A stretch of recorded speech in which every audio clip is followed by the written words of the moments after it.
நீதி கதைகள் டிவி. அது சாந்திபுரம் அப்படிங்கிற ஒரு சின்ன கிராமம். அந்த கிராமத்துல கரண்டே இருக்கல. ஆனா அத அவங்க ஒரு குறையாவே நினைக்கல.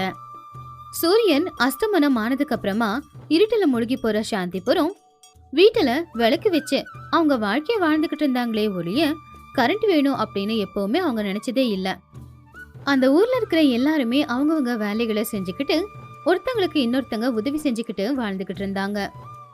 இப்படி இருக்கும்போது ஒரு நாள் சாயந்தர நேரம் அந்த ஊர்ல இருக்கிற எல்லாரும் உட்காந்து பேசிக்கிட்டு இருக்கும்போது அந்த ஊரோட தலைவரான சித்தையாவ யாரோ பஞ்சாயத்துக்கு வர சொன்னதா கூப்பிட்டு விட்டாங்க. என்னவா இருக்கும் அப்படின்னு எல்லாரும் யோசிச்சுக்கிட்டு இருந்தாங்க. அதுக்கப்புறமா அத பத்தி யாரும் பெருசா எடுத்துக்கவும் இல்ல.